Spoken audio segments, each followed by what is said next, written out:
Let's solve the question number 3. Okay, question number 3 says that C is a subspace of R endowed with subspace topology. Okay, C is a subspace of R endowed with subspace topology. If every continuous real valued function on C is bounded, then we need to prove this C is compact. Okay, it's a well-known result of Cx. Cx means the set of rings of continuous function. It's a very well-known result in Cx. Okay, and there are lots of proof. Among all of the proofs, I am going to tell you the easiest proof. Okay, so this says that Cs is a subspace of R with the subspace topology. Subspace topology means it is actually, we know that usual metric induces a usual topology and usual submetric induces a usual subspace topology. So actually we can consider this as our usual metric space. Okay, also, so I need to prove starting the proof, I need to prove this C is compact.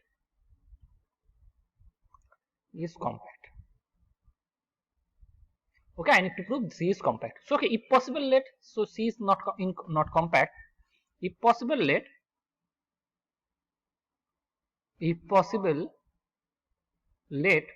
C is not compact. Okay, or C is. Now we know that in R, compactness and sequentially compactness are equivalent. So I am writing the theorem or proposition what I am going to use.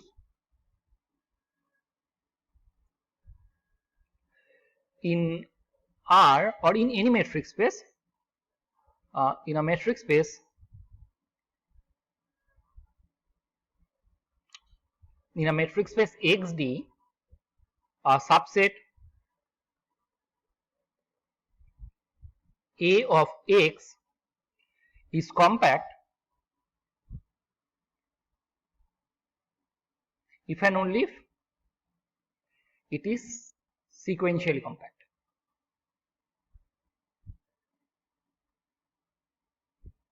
Right? Now what does mean by sequentially compact? We know that sequentially compact means, I am writing the definition, sequentially compact. A set is said to be sequentially compact if every sequence has a convergent subsequence. Okay, if every sequence has a convergent subsequence.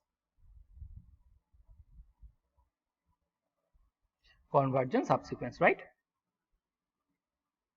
Then I can tell this sequence is sequentially compact. Now observe that I have considered this C is not compact. Then as C is not compact, then C is not sequentially compact, as these two conditions are equivalent. Therefore C is not sequentially compact.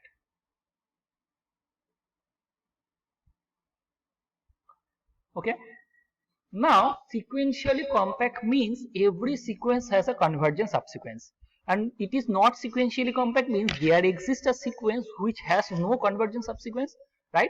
So I can say there exists a sequence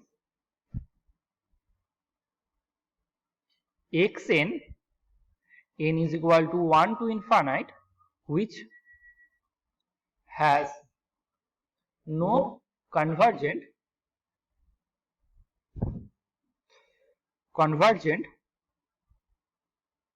subsequence.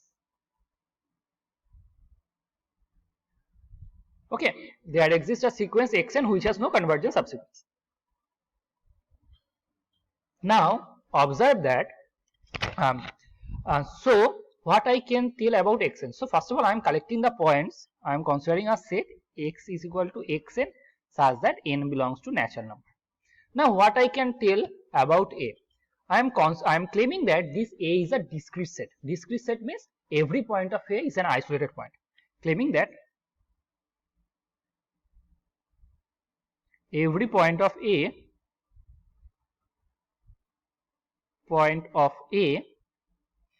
is an isolated point of A. So every point of A, I am claiming that every point of A is an isolated point of A. So if possible let if not, there exists a xk belongs to A such that xk is not a isolated point of A, right? Point of A. Okay, if A, we know that a point is not, if a point is not isolated point, it means it is a limit point. Therefore, xk is a limit point of A. Now A is a point of this sequence. So I can say xk is a limit point of A. There exists a sequence xrn here which converges to A. Therefore, there exists a sequence xrn such that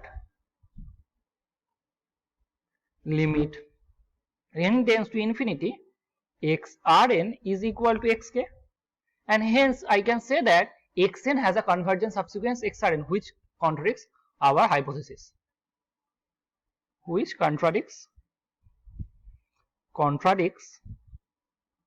our hypothesis, right? Therefore, I can say this sequence xn, therefore I can say each point of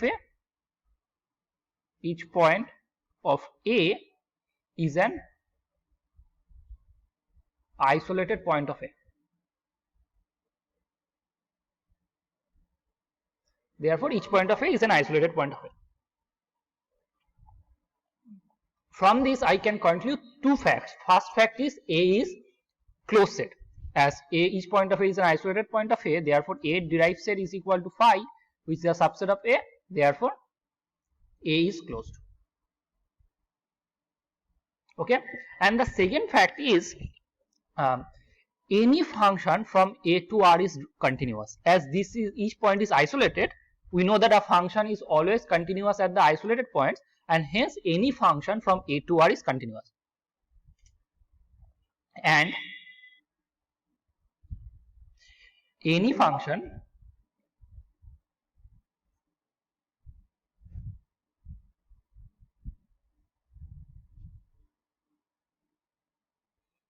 from A to R is continuous.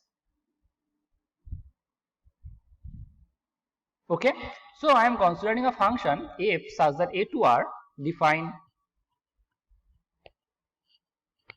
f such that A to R by fx is f of xn is equal to n for all n belongs to natural number, right? So this is a then this f is a real valued unbounded function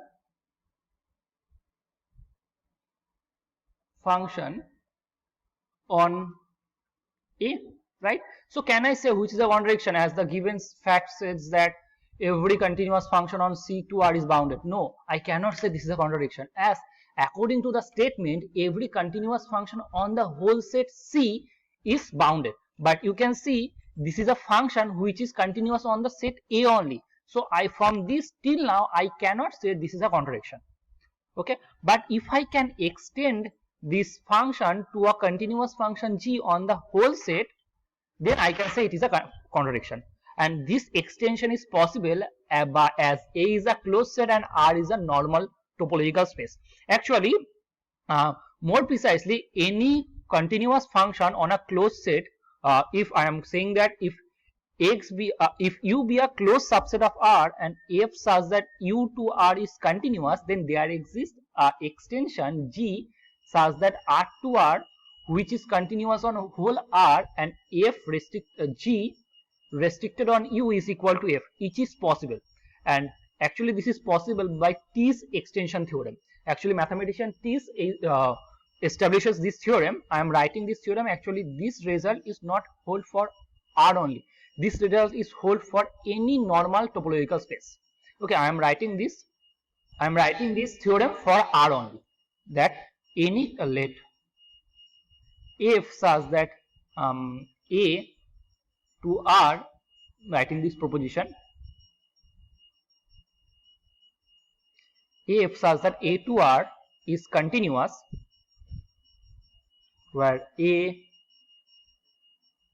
is closed, then there exists a continuous function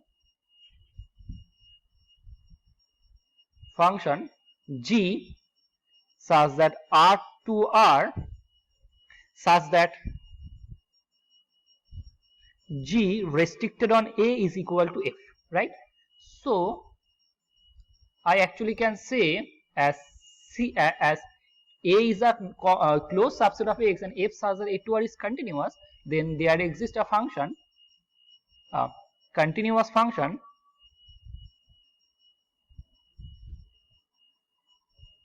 g such that r to r, such that g restricted on a is equal to f, right? So now we got this function g on r. Now I am considering h such that c to r defined by h is nothing but g for all x belongs to c. That is, h is the restriction of g on c. Then h of let x belongs to a, then h of x is equal to g of x, and it is nothing but f of x. Therefore I can say this h is continuous, as restriction of continuous mapping is continuous and f is unbounded. Therefore h such that c to r is a continuous unbounded function on C, which contradicts our hypothesis, which contradicts our hypothesis that every continuous function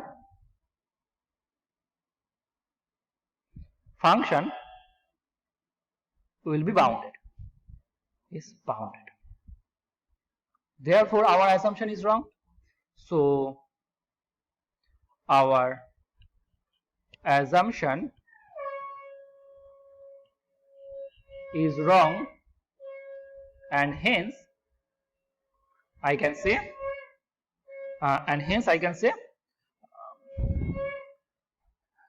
C is compact.